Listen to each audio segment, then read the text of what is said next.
Hello and welcome to another episode of AYT in Isolation.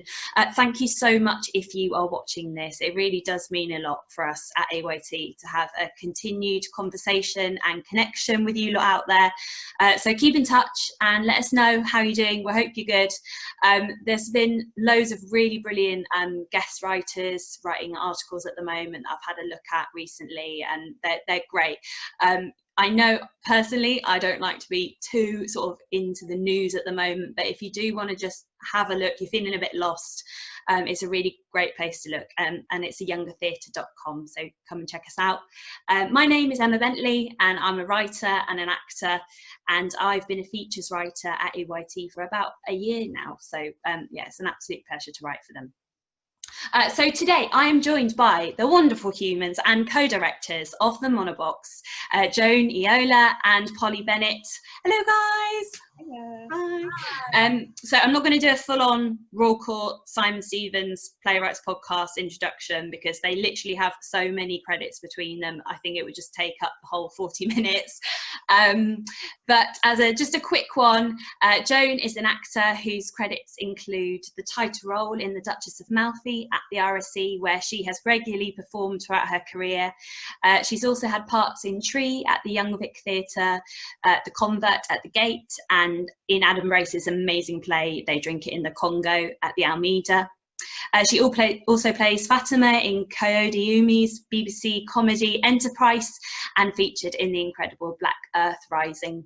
Polly Bennett is a movement director who works across theatre, film and television, and again with a plethora of amazing credits, including the recent Botticelli in Fire at the Hampstead Theatre, Sweat at the Donmar Warehouse, Rutherford and Son at the National Theatre, and also The Crown Series 3 and 4, and coaching Rami Malek in Bohemian Rhapsody.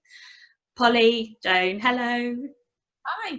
How are you doing? How are you getting on in isolation? You're obviously in separate households. Yeah. Well, it doesn't feel like that sometimes because we run the Monobox together. We're sort of regularly in this living room together. Yeah. But yeah, sort of going between sort of screaming at the walls and then being completely fine. Like every day I'm sort of working out what I feel like today. That's sort of my brainscape at the moment. Yeah, glad to hear you there, because I am as well. I feel that. I find that I have moments of like furious activity and moments of stillness, and sometimes I'm like, oh, you've just stopped for hours, and I go, yes, yes. I talk to myself, as you can tell. But there is a sort of that is going on at the moment because it's hard for it not to, and it's a daily switch up. And I saw somebody today say that they're reading a number of books, and I'm very much the same. It depends what mood I'm in as to what I can contain, and I'm running with it because that's all we can do right now. That is good. Yeah, I've got on the crochet train, as you can see behind me. I have made this myself. I never thought I would be that woman, but apparently it's possible. Anything is possible. So I'm sure our readers will be familiar with the work of the Monobox, and they've probably been to a few workshops, I'm sure. But if there is anyone who doesn't know what it is, would one of you mind explaining sort of what you do, who you are, your ethos, in a few words? I'm going to go for it. So the Monobox is now a kind of community, we would say, built around the prospect of creating workshops, accessible and affordable opportunities for young and emerging and the emerged people in the industry. Like who knows when we all emerge. But we sort of it started off as a gathering of plays from people working in the industry, so we have a massive play collection of about 4,000 plays now, which has grown over the years, which, prior to COVID, we would have a space for people to come and read and hang out and access these plays and discuss and talk and stir ideas around them. And then we've got a corresponding workshop program, and we hold a new writing event every year, and basically look to support the people around us in the most accessible and responsive way possible. Mm-hmm. Yeah, I've been to a couple of workshops myself, and I do have to say it's just like, it's you pick such brilliant workshop directors, and it's just a really safe place to just go back to return to actually doing the thing you love, like especially if you feel like you've been at it for, you can just spend so long like getting stuck into cafe work or whatever it is else you're doing with your life. And yeah, I think that it's personally, I just want to say thank you for like all the work you do, because like it really is so important, and I'm sure you get feedback all the time saying that kind of thing. But yeah, I think it's like it's definitely feedback comes to us, and that's what enables us to keep going in that sense, because and everything that we do is because people are asking for it in some way. So it's never going, here are some people that we think are all right at maybe doing workshops, but we're going, these are all people that we've worked with in our professional life. These are the conversations that we're having in our professional lives. So how can we maximize that for the people that maybe when Joan and I were their age, nobody was giving them access to that. So that's kind of the principle and the ethos that we run on now. Yeah. And so you just mentioned it, that you do these brilliant, you have this amazing library that you open up to anyone looking for speeches, especially drama school auditions and things like that. And for COVID, you've made this incredible monologue library with really famous actors reading some monologues. So yeah, do you want to tell us a bit about that and what brought you to coming up with that, and how long did it take, and how did you go about it? Sure. So with COVID and everything that's been going on, our usual space in Bermondsey, where we sort of reside, is obviously shut down, and we've since had our lease terminated. So there is a big uncertainty on where we'll next be. But like most things, and what Polly said in how the monobox works and how it is responsive, we knew that there was this amazing resource that basically is gathering dust. And prior to that was open every week for people to access the plays in the collection and to seek the inspiration. And something that sort of came up when COVID first hit was that most people were sort of asking the question of, can art exist in a digital sphere? And we only work when we're with each other. And while we absolutely agree with that, we suddenly knew that all of our audience shouldn't be left without inspiration or fun or joy or connection with the community. And one of the things that we really talk about with the monobox is that you can be applying to drama school, finding your own way, emerge, whatever that is. But the monobox is a space where all of those people can exist. It's open to everybody. So whether you are just applying to drama school or you've just come off a massive job, the monobox kind of connects those worlds together. So we felt with the monologue library, there was something that we could do here. And in that list, and as it continues to grow, there's a plethora of famous actors, people that have just left drama school, people that we've worked with for years, people that we just love. And the idea is that we do these events at the Hampstead Theatre called Speech Share.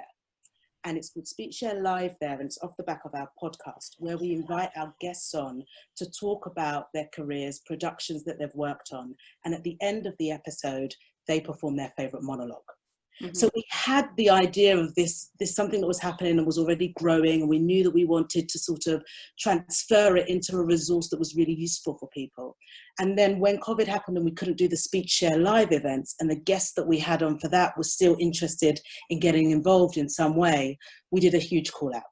So we did a massive call out to people that we'd worked with, people that we admired, friends, and just asked them if they would be up for helping us create this resource.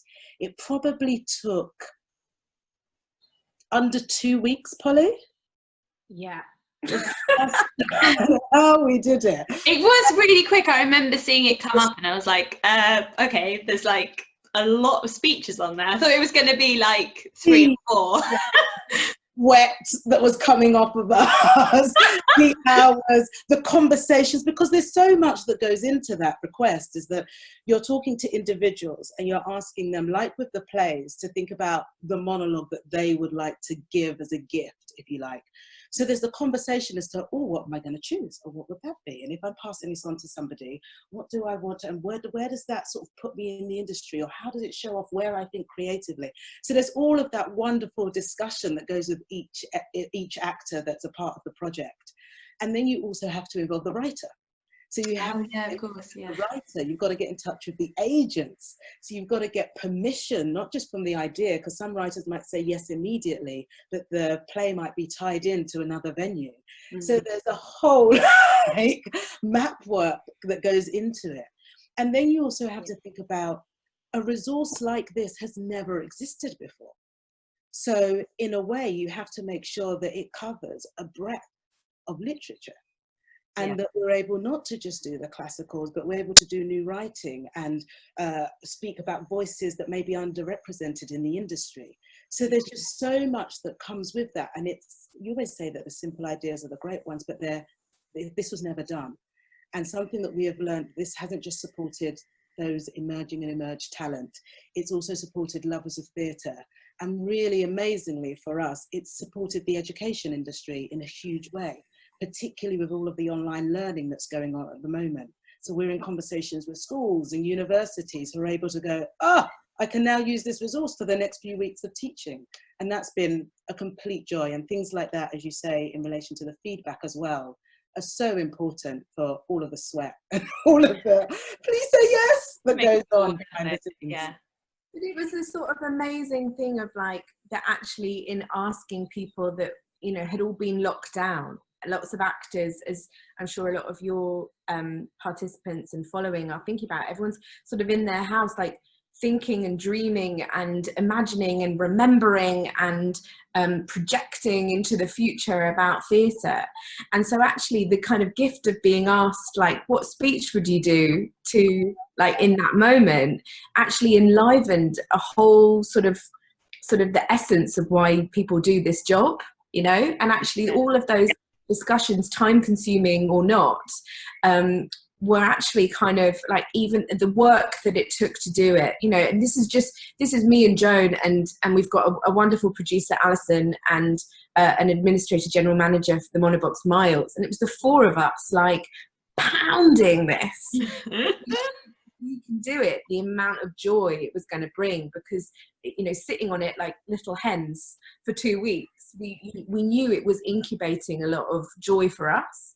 And I think that it's worth, you know, for those people out there that are thinking about running a company or things that they're managing to do, or theatre that they're dreaming, like, you can do it. You just need a really good circular team that has the dialogue and this kind of passion to make it happen. And so this exists there, and it will exist there for months, years, because we've got so many. And so they'll always be there as a little filler up, like a little petrol station for you to just kind of remember, like, oh, that was an amazing play that I saw once, or, oh, I've never heard of this play. So we hope that with that collection, and also the mixes that we'll be releasing, so we're putting groups of these monologues together as part of our podcast, so you'll be able to go on our podcast channels and pick them up, so you can listen to sort of 5 or 6 in a batch. So we're hoping that it just keeps people kind of the dialogue between the theatre that we remember and we're really fond of and the situation right now. Keep that going. Yeah, no, it definitely, it really is inspiring. And it's just, there's a lot of people on Twitter at the moment being like, I miss theatre so much, it hurts. And I think it is like getting to that stage now. And I think like, I just urge you viewers to go and have a look on the website, because then it's not just the monologue, like most of them have actually got a little bit with the actor talking about why they've chosen it. And it's just really, it's nice. It's like, especially if you're finding like maybe a podcast episode is a bit much at the moment, like obviously go and do that, But like the monologue library is great because it's just, you can just be like, oh, I'm going to listen to this 3 minutes and then I'll try a bit of this play, and then you might think, oh, maybe I'll try and find that on Drama Online, or if you can get the whole script and have a read. So yeah, it is a brilliant thing. So what else? There's the monologue library, and also you've moved all of your workshops onto Zoom. So how is that going? Have you I guess you've already done some workshops on Zoom. Yeah, we are thriving on Zoom. I mean, it's so interesting because the industry didn't know what Zoom was the week before lockdown. I know. And now we're like, life before Zoom, life after Zoom. Yeah. Oh, I'm going to create the Zoom room. Things they're going at, creatives being wonderfully creative. We've just found a way to make this technological thing our new playground, and it's very interesting, and we're learning loads as we go through it. And one of the things that happened when lockdown began is that we had workshops that were already planned, and we knew that we wanted to find some way of sort of honouring them. But then it quite quickly moved into the digital sphere as it exists is not the same as the physical sphere. So we're not creating the same workshops. We're actually going, what is the workshop that fits this format that we're working in? And we have these coffee mornings that we've been doing over this month as well. And conversations and responses and feedback has come from that, from participants about the types of workshops that they would like to see.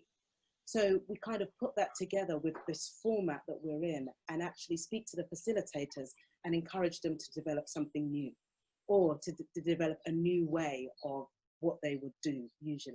And it's not in replacement of, it's additional to. Mm-hmm. But something that we've learned is that suddenly we're reaching people in the regions. Suddenly we're reaching people internationally. And I don't think that can ever go. Because what we know of the industry and art itself is that it can be often so elitist. Like if you don't have the money, if you can't come to London, which is the hotbed of all of this stuff, you sometimes can often feel cut out from it. And this time, and what we're learning in the workshops that we're doing is kind of making us go, how do we connect more? If this is our model for now, how can we reach as many people as possible? So there've been a variety of things that we've had going on at the moment. We're currently in Mono Makers Month, which is looking at theatre makers, and the provocation for that was, what does theatre look like in the next 10 years? And then COVID hit. So we were like, okay, what does theatre look like tomorrow? So it's suddenly the award that we got to do this project suddenly became more pertinent than ever. And we've got about, I think it's something about 10 to 12 facilitators working on this month's program. We've had about 5 or 6 coffee mornings, and we're discussing all of these questions as we go through it. Look into June and July, we evaluate what we've learned, and we think about how we push this project forward. So that's what's currently going on at the moment. Yeah, it sounds like you're really encouraging your workshop leaders and also your attendees to think about the future, which is really important, because I think at the moment, like maybe 3 or 4 weeks ago, I know personally I was really in a headspace of, well, it will get back to normal. The normal will be here in 6 months, and we were talking about this before, that there is going to be no normal, like that does not exist. So, and what better way to talk about it with like young people that you work with, who are going to be the people who create the new normal. Yeah, and I guess but also it's like Denise Goff said in her coffee morning about how the word apocalypse, actually the original meaning of this means the exposure. And I think that's like it's been something that stayed in my head ever since, because what is currently happening here. It's very easy for us to go, oh God, that thing isn't happening anymore. How bad is that? But actually, it's really helpful for us to just lean into the idea of what it's exposing. And what it's exposing right now is that of this idea of normal, we're able to go, well, what's the best bit of normal that we want to carry on?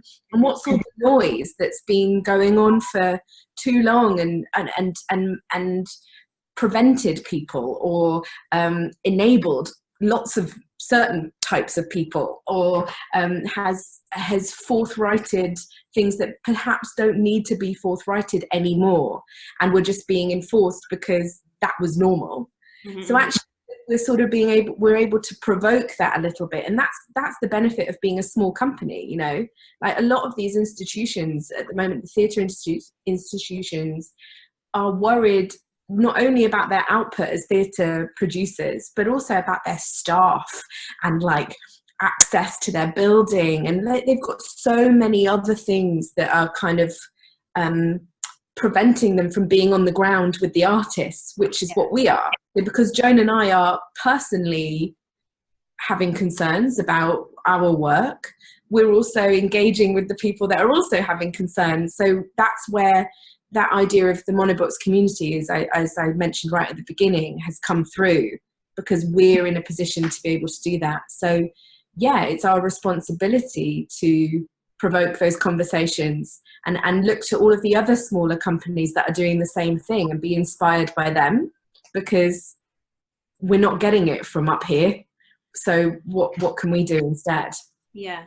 So you think you will carry on with doing Zoom stuff so that you can reach people like internationally in the future? Yeah, a Zoom or whichever outfit exists after then, or it's almost like one delivery company and then 10 arrive. So your days are numbered. Bring back MSN Messenger. Oh! MSN Messenger has got loads to say. Totally.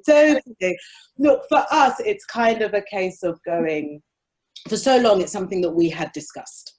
And whether it is this version or we evolve it into something else.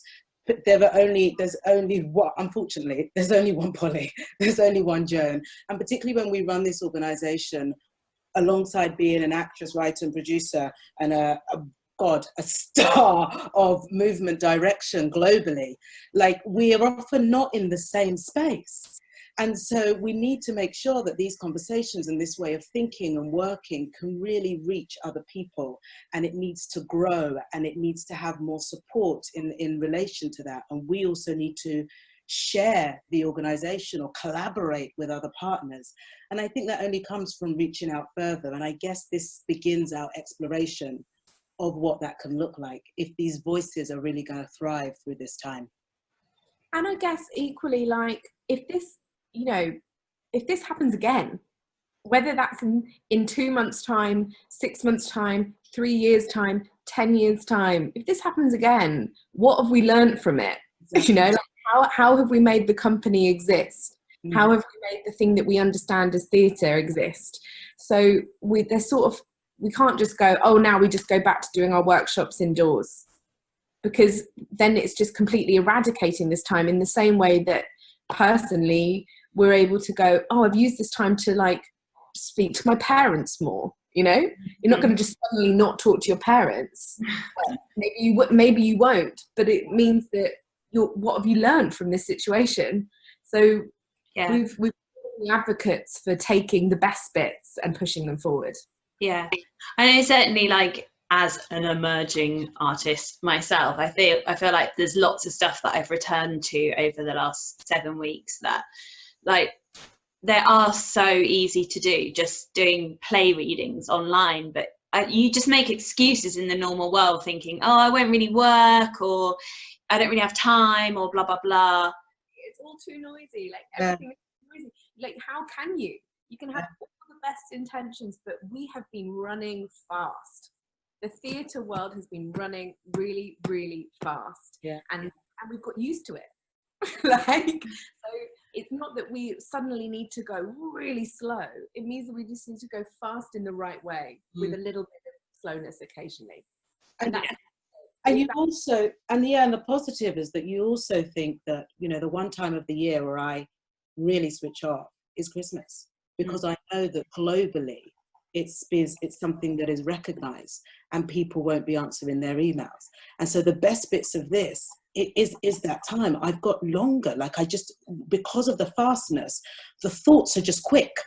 They're reactionary in everything. And if I'm being honest personally, in my art as well. Because they've had to be. They've had to be. If somebody tells you that, oh gosh, you're doing this work and somebody noticed you and then you're going to get that job and these people are going to come, so it means you're going to get that job, you just respond to that.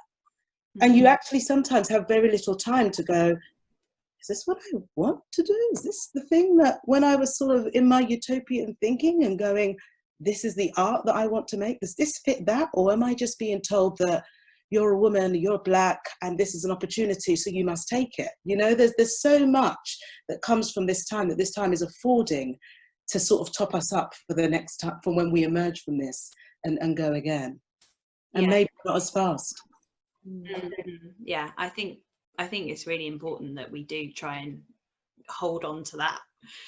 Especially like at the moment, the last couple of weeks, like news-wise, I mean, I literally just had something pop up on my phone before we started this that was like, theatre industry loses millions of pounds this year. So like we've got all this kind of like logistical sort of financial information coming towards us, but we need to focus on like why are we doing this in the first place? Because like I said before, like it was broke before. Like there's no point in being like, well, we're gonna make it work again. And yeah, I thought it was interesting what you were saying before about the World War II thing. And yeah, so Pauls, I was just talking to Emma, and there was this article yesterday, and of course there's a lot of like comparisons to war and COVID, and some of it is really unhelpful because it's just a very different thing. But it's all our generation understands and can attribute to that time from the stories that we've been told. But there was an article yesterday, and the last 3 or 4 lines of it were saying that, but after the war, certain things happened. And it was in 1946 that the Arts Council began. It was 1947 that Edinburgh Fringe Festival began. It was 1948 that Aldeburgh Festival began. And it was 1951 when the Royal Festival Hall and Festival of Britain began. And so you kind of go, those are massive things that we have since held as like epicenters of our industry that came after an apocalypse, right? And so therefore, what might be rebirthed from this time or created has to be the reason that we still keep going, has to be the reason that we become hopeful, has to be the reason that we collaborate with other partners and not want to hold our own version when we can't in this climate. So that is something that has definitely given me hope for what is to become, and that it will be surpass our imaginations. And I guess like, yeah, and like even Grace and Perry last night was going, the NHS started after the Second World War. Yeah. Come on. And like, that's happening. 1920s Spanish influenza, it was the 20s. Yeah. Like dancing and the theatre and the art and the spectacle and the glitz, like, you know, yes, there are all these like institutions that started, but also the passion that people have for stuff. Like, you know, it's like after the Second World War was the 50s. Look at those frocks. Like, like if we're gonna get like a banging new dress out of this, then I want the banging new dress. Do you know what I mean? Like, yeah. I mean, like obviously that sounds kind of like superficial, but I think there's got to be something. And let's just face it, like we're not in the theatre industry for the money. No. So like these like financial like blah blah blah is losing 20 million. I ain't seen 20 million pounds ever. So, I mean, like, of course, I'm not denying that that's not happening, but like, it's a really, this exposure is the time to remember what you like doing, why you do it, and why you made that choice, and why you've had that conversation with your parents going, no, sorry, I'm not going to train to be a doctor. Actually, I love the NHS, but I'm going to go and be an actor. Like you're enabled to remember that, and if that means that your tribe exposes itself to you as well, it also means that the people that were holding you back are also exposed, or the situations that were holding you back, or the parameters that were holding you back are also exposed. So yeah, I mean, that's of course there's going to be a resurgence of some description. There is going to be some elevation of the passion that it takes to exist in the theatre industry. Yeah. Also, though, like, sorry, I feel like I keep going on about money, but maybe it's just because I'm personally very worried about money. But like, I really hope that, like, because I work in a shop at the moment, and like, I'm just very aware of the fact that there are a lot of people still working that are not worried about money, because their business easily translates to online. And I'm just thinking, you know, you're the ones enjoying watching TV literally every night, and in lockdown, like, okay, yeah, you may be like cooking more and but everyone is consuming so much Netflix and Prime and every streaming thing that there is at the moment. And I really do hope that, like, in terms of theatre, like, people who aren't in our industry are like, yeah, I do really miss it, and I do want to help support it in some way. But I guess we'll only really know that, like, once it's gone. People realise that there's no theatre to go to. Yeah, and they'll be like, oh, where's the theatre? Oh, I'd like to give someone a gift. And where do I get tickets anymore? Like, it's all about shit that will come out of there. But no, but to be hopeful, like, exactly as Polly sort of keeps sort of extrapolating, like, the good bits of what it was and entering that into the new. And you talk about film and TV, and that's something that I am incredibly passionate about, what the conversation is between film, TV and theatre in this time. And we've seen that the Casting Directors Guild have come out, and they've basically said that the film and TV has forever benefited from the theatre. It is where you find your Michaela Coles, who started off as a one-woman show and turned it into a TV series. Same with Phoebe Waller-Bridge, as well as some of our best actors like Chiwetel Ejiofor they mentioned in this article. So in this time that we find ourselves in, it is the responsibility of that industry to work alongside the theatre industry. And in my brains, as someone who exists in both of them, I don't see them as different. They are the industry. And so what it should be asking for is collaboration, so that theatre can continue and can survive and turn into another art form. And so that we actually really acknowledge that some of our best talent begins in the theatre, or with the monologue library, loves theatre the most. So let's talk about that dialogue, and let's talk about how we make art together, raising each other up in times of hardship through this time. I think pageant wagons are going to be the way forward. You need to get someone on a little truck coming down the street, like, doing little shows. Well, don't knock it. It'll probably happen, because everyone will suddenly go, oh, what's that thing? You know, we made a joke, but, you know, they'll be like, God, what did I used to do on a Thursday night? I think, I've been to see Cats 17 times. There's going to be like some memory of that, and then people are going to start thinking about it. Yeah, like, this is at the forefront of our heads because this is our livelihood and this is our passion, right? But there are people, you know, I imagine there are a lot of people out there that are working in their high-rise buildings, can work from home. They're not thinking about the theatre yet because they're just thinking about doing their job. And as time passes, then the lens will shift back to theatre and film and TV, when there are less Netflix things on TV because they ain't being made, because there's less theatre, because they're not open. And then will be, you know, then will be the kind of phoenix rising of then the people that haven't been thinking about us will start to. Because at the moment, the country's dialogue is not about the freelancers and the art makers. But art makers and freelancers have survived no matter what, you know? We're talking ancient Greek here. So like they started, we kept it going. So like people will start rethinking, and a lot of these companies rely on the arts for donors, and all of their shifting parameters are also related to the arts. So it will come back. And Joan's right, like the less that we can pitch these two industries up against each other going, oh, they're going to be fine, theatre, oh god, theatre, that's going to be awful, isn't it? Like, that's not helpful for anyone, and one isn't more successful than the other because they are the same. And the build the same. No, I was being very intelligent and wise, but don't worry. No, you're being very hopeful as well, which is good.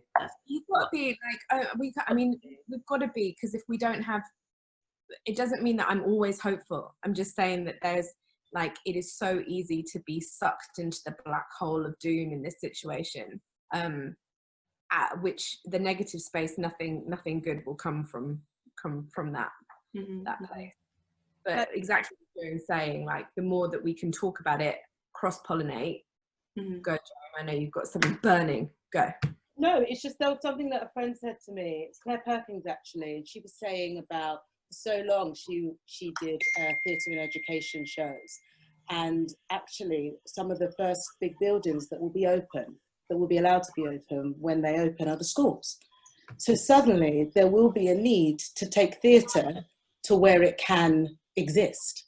And it might not be in the buildings as we know them, but it might be in different spaces. I've got actor friends that over like the last 2 weeks have done concerts or shows in the front garden of their house, and the whole street has come to watch it.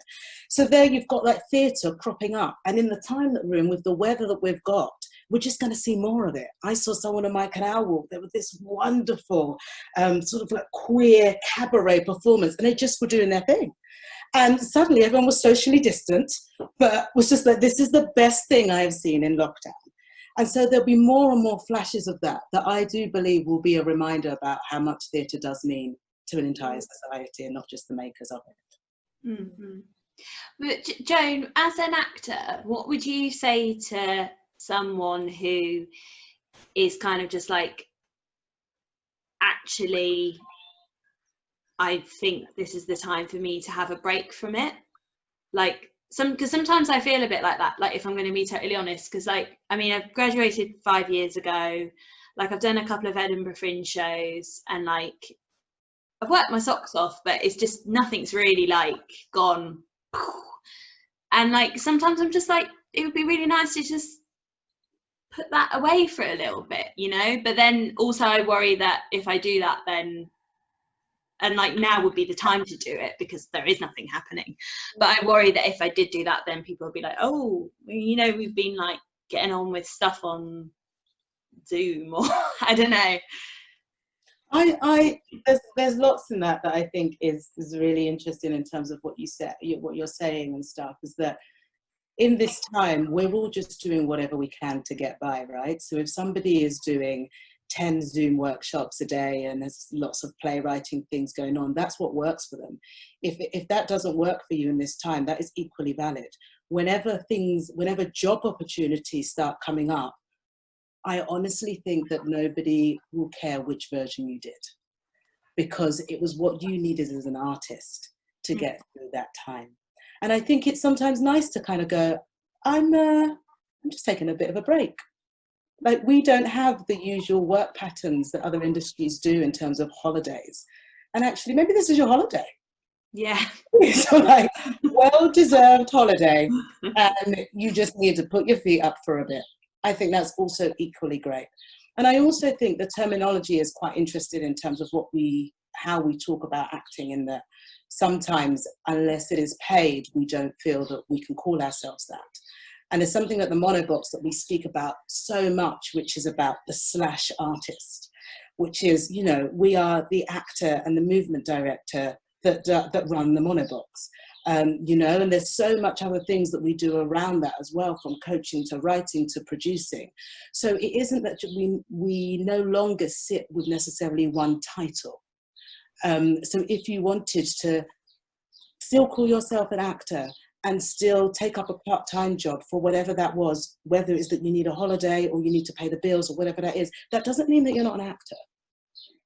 You know, and it's just your framing of what this time is and how you view it is the thing that matters, not what anybody else thinks of it. Because I know actors that I've worked with that I admire, the honest, and I see it almost now in every job that I have done that didn't have the sort of like the imagined pathway of somebody leaving drama school and getting the agent and getting the jobs and then doing this that led to that. I've worked with almost the actors that I admire the most over the last 5 years or so. Most of them did not have that experience. And I absolutely admire them. I think they're better actors for it. The resilience that they have taught me, the passion that they have shown me, the what we are doing this for and why does it matter. So I honestly think it is whatever you feel you need to do at this time is completely valid. But I don't think that makes you any less of an artist. I think it sort of respects your art form even more, to be honest. Yeah. I think that's a lot of people, I think, will be like wanting to hear that. I hope they will, but maybe it's just me. I hope it's the right thing. I don't know. I'm grateful anyway. I'm in your situation. I'm in exactly the same situation. And what we're sort of finding out with the coffee mornings that we're doing, with the friends that we know, and we spoke about it earlier, it doesn't matter whether you hadn't got your first job or whether you're on a multi-million-dollar franchise film. We are all in the same situation. Yeah.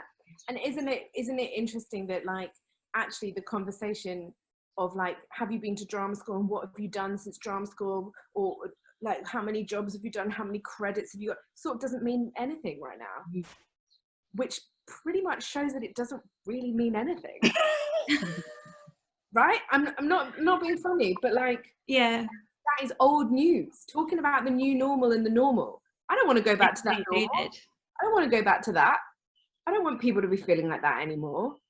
You know what I mean? So everything that Joan said is actually kind of going, like, it doesn't, these are old things. This is old stuff that we've put in our heads that makes you asking that question feel shameful. You know? Mm-hmm. And actually that's just recognizing, because I understand exactly that feeling of just wanting to walk away. Mm-hmm. And of course, Joan is so right here. Like, that doesn't change anything in terms of your artistry and your talent and your skill and the things that you've learned and the things that you're interested in. That doesn't change. But like, that question and that kind of imprint on yourself that you have got used, or people have got used to saying to themselves, doesn't need to be here anymore. Yeah. You know? And like, and that's really it's really, really relieving for a lot of people. And then you can get back to the, like, being like, okay, what do I want to do? What do I want to make? But before, you were so focused on, oh, career, oh, credit, oh, this, that, done my solo show, now it needs to be picked up by BBC Three. Oh shit, it's not. Oh, I'm crap. Blah, blah, blah. Like, this is what I'm talking about in terms of the speed. We've all been having to run at the wall. Like, I went through my phone yesterday looking for a picture of a rehearsal that I did, having some sort of nostalgic theatre conversation. And I was looking at this thing, and I was like, and I looked at all the pictures on either side of this picture, and there's like 4 other rehearsal rooms. Oh my God. And I was like, what the hell was I doing? Like, that is mental. That I was going from all of these different things, you know. And I remember the day. It's like, I rehearsed at the Hampstead. I went to a film set rehearsal. The next day I was on film set at 5 o'clock in the morning. Then I went to the monobox after a 15-hour day on set. What? And like, that is old news. I ain't ever doing that again. I can't. And in the same way, the emptiness sometimes that you feel with acting is all stuff that you put in your head going, oh, it's not as full as it needs to be. So it's sort of all part of this same conversation of like, and you shouldn't be ashamed, or anyone shouldn't be ashamed of going, I'm just going to pull back from that at the moment. Mm-hmm. Because like, if you're ashamed of it, that's you thinking that other people need you to be doing something else, rather than what's right for you, right? Yeah. I think that's a perfect way to finish, actually. So I think, Nancy, thank you so much. This is just, it's been lovely. It's been really, really great. Viewers, she says as she takes a look to the camera, do check out the Monobox website. It's brilliant. You can sign up for their Zoom workshops. Do you still have some coffee mornings? Yes, we have curtain call. Yes. Great. Oh, this will be really interesting, actually. A lot of the stuff that we've spoken about today about digitalizing theatre and how it might survive in this Zoomy world. We've got our mates from Curtain Call who did an amazing thing called the Remote Read, coming and doing a discussion, which would be really, like, with all of the stuff that we've spoken about, I think would be really helpful to consolidate what people actually understand to be digital theatre, who's defining it. So there's a coffee morning available there, but you can just sign up to our mailing list on the homepage, and that will give you, all the latest news and gossip. You can go on the Twitter, and all of our workshops are listed there. So yeah, loads of stuff. And the Mono Library is monobox.co.uk/monolibrary. Thank you very much. Okay, have a great rest of your days. Are you doing more Zooming now, or are you finished with the Zoom? This is my last Zoom of the day. I've got Yay! then we'll Zoom. Great. Polly? I'm going to eat some crisps, stare at a wall. Sounds amazing. Okay, goodbye guys. Thank you so much. Thank you so much for having us. Bye.